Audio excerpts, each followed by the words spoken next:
The jewellery industry is one of the most competitive in the world.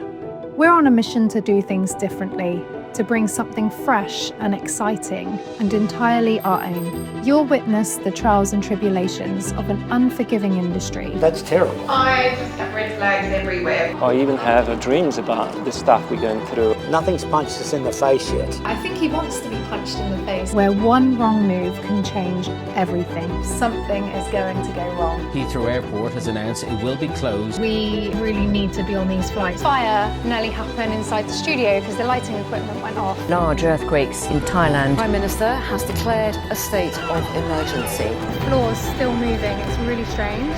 Word of mouth and reputation is so important to this brand. Time is running out.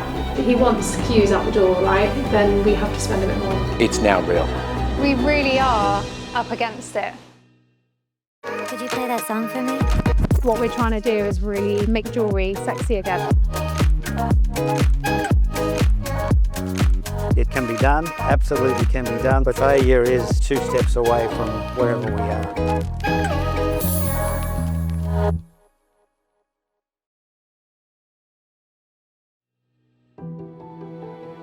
At first glance, starting a jewellery business might seem easy. Design something beautiful, put it online, and watch it grow. But the truth is, it's so much more than that. What you're about to see isn't just building a business. It's about navigating the chaos behind the sparkle. This is a story of highs and lows, wins and losses, shared celebrations, and mental breakdowns. Let me take you to the very beginning.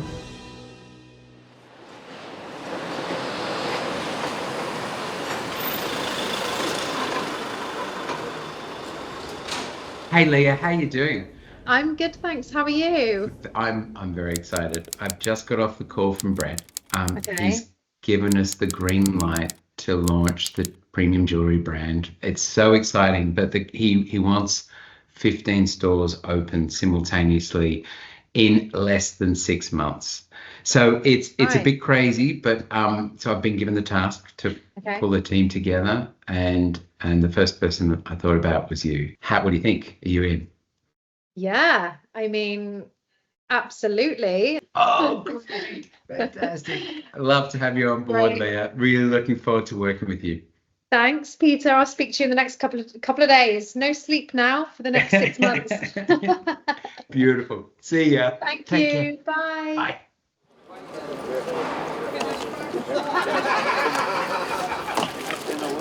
Jules is an adaptation and outflow of Lovisa, and Lovisa's been marvellously successful, and customers around the world love Lovisa.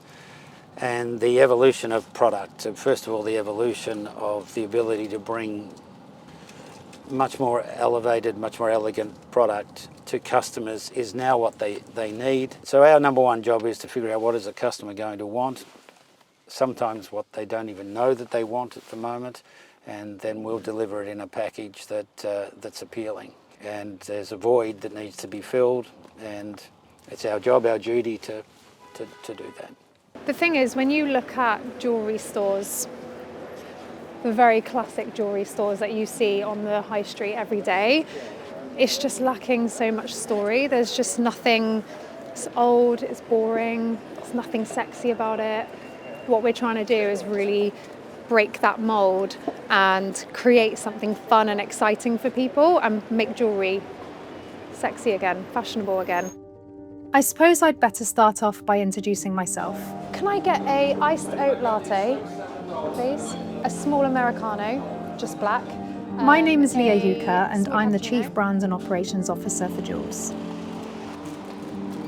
So I grew up in a city called Bristol in the UK, and then when I hit 16, I joined the military. So I was a combat medic based in the British Army and started my career in something really unconventional. Okay, I think this one is margins. How that turns you and shapes you into the individual that you are for when you're a full adult really comes from those formative years in the military. So I'm quite regimented and strict in the way that I approach things, but I find that really helps me to manage multiple things at any one time, which a lot of people really struggle with actually. It's probably one of the best things that I've taken from my career in the military. I utilised a lot of my medical experience and moved into the skincare industry. I noticed that there was a gap in the market, and so I came up with this idea to infuse skincare into athleisure wear and clothing and kind of everyday basics. And I opened up a store in the Trafford Centre in Manchester.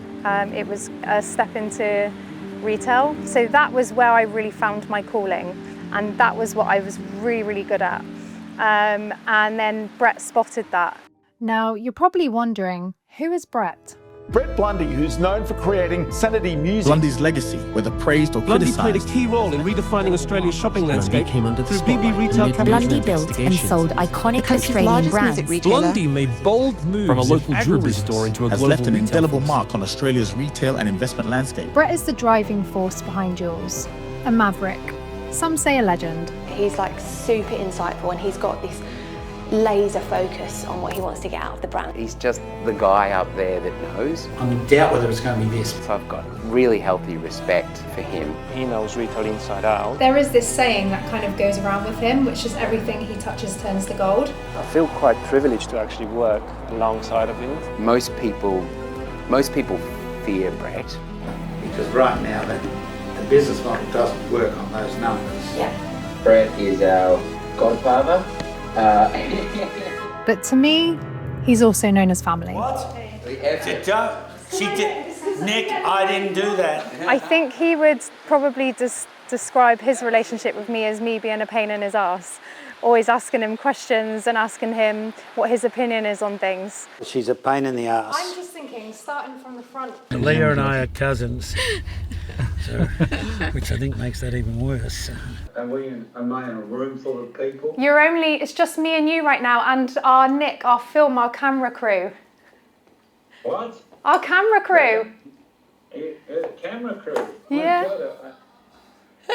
Nick, I haven't even done my hair. This is not his first rodeo. He's done this more times than anybody. In some ways, this is a repeat of a number of times that I've done this in my career. At Jules, speed has always been more than a priority. It's a necessity. The whole approach is, we've got to go at certain speed. Without it, and without pressure, the entire project risks falling apart. We'll just make it happen. We've got a deadline, we have to hit. They were meant to give me costs last night. I was on the phone at 10 o'clock at night and they haven't even got any costs. We really are up against it. Too late, we have to pull out of this one. Whatever it takes, we'll make it happen. This needs to be done, otherwise this product doesn't make it into store for launch. The adrenaline is what we have to harness now, because the best things happen when people are right on form and pushing hard. This is Peter. Peter is the CEO of Jules. Since day one, Peter has been by my side during this project. He is key to helping Jules succeed and become the global brand we know it can be. Brett called me up one day and just said, Peter, I want to talk to you about a new business opportunity. Here's the need that we have in the marketplace. Here's what I want to do. Are you available? Can you come and do this? And then he called me up and said, I want to do it in the UK. I happen to be in the UK, and so he thought of me and said, let's do it together, because I've worked with Brett over the years, probably the last 22 years. I've been in jewellery for a long time as well, but I've been in the fashion jewellery, sort of the lower price point. I don't really know this space. No one's doing it in a scale, in a really serious global way, and I think there's an opportunity for us to do it. Whatever Brett does is on a big scale. I'm up for that, and I said, yeah, Brett, let's do it. The enthusiasm was there from that moment, which either meant that I did a really good job of explaining the idea, or Peter just thought, well, Brett's got a pretty good track record, maybe it'll work. But a project on this scale requires someone who can take care of all of the stores. This is where marching comes in. I will never be ready. Well, yeah. We've been presented with this big challenge of opening quite a number of stores at the very same time. So we've got about 6 months to hit a target of 15 stores to open by end of May. So we're currently going quite heavily through a design concept. At the same time, looking for suitable sites, looking for suitable suppliers to help us on the journey to build them, manufacture furniture for us, supply us with any possible material we need, as well as equipment. So yeah, we've got quite busy over the last few weeks, and this is not going to stop. This is only picking up. Once you get it right, it doesn't really change much as you go around the world. As we globalise, what we get right today will be right for almost the entire world. What we get wrong today will be wrong forever. The store design process is one of the key elements in this project. What's our concept? What are we looking like? What is the material going to be used? There's a lot of money being spent on each store, and we need to ensure that the cost per store is within budget. And as always, time is of the essence, and there is no margin for error. If this store design isn't done right, the project could face a massive setback. Oh, look at this. We have some mock-ups. We have some mock-ups. Just vinyl. That's vinyl on cardboard. Retail is detail, and the detail that we have to go to get everything right. The visuals have been updated to the latest thinking based on the plans we spoke about last week. All the way down to which way does the cupboard open? How high should this counter be? How wide should this fixture be? And you can adjust those. We are here to make decisions, and I want you guys' view on it. I'm just wondering whether we need this one. We've got a specific purpose. We're trying to invite people in and then get them to pay attention to our product. After a productive discussion around the store lighting, we moved on to the next big decisions. The displays, the flooring, and the finer details that would define the entire space. We're just going to make that process as easy as possible, and whether that's coming out or whether that's putting your hand in, or that's just lifting up the glass and just getting it or something, I don't know, I'm just thinking out loud. Absolutely. So this first whole desk is effectively 4 options. From the front in, from a tonal perspective. So this is what they're thinking for the facade, this material, and then the paint finish behind it. These are the options. And I love that tone. What we're struggling with here, spend the money and get this mocked up so that we try both ways and get it working. And then you've got the answer. Good idea. Thanks, guys. So meeting went well. Overall, we're on the right track. There's a challenge there with cost. We need to shave about 100 grand off the cost of each shop fit, which is going to be fun. The concept will not work if we don't get it to that price. It doesn't make financial sense for where we want to be. So we will have to start sacrificing elements of the design, which I really don't want to do. But no, there's serious work to be done. There will be decisions we'll have to make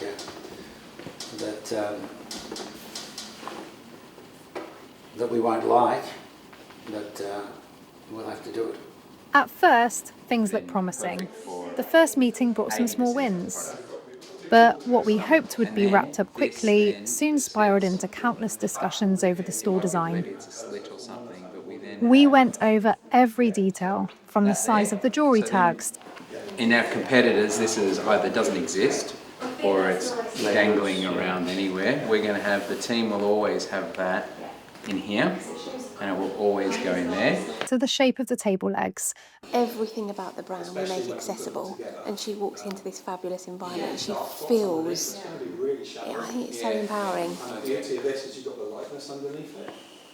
And to how each piece looked against different backgrounds and materials. It all seemed to be coming together. Then we moved on to the wall displays. And sizes. We know Marcin had prepared a full mock-up, rectangular shape or whatever. but as soon as it was unveiled, it became clear. It was wrong. Nope. That is awful. Yeah.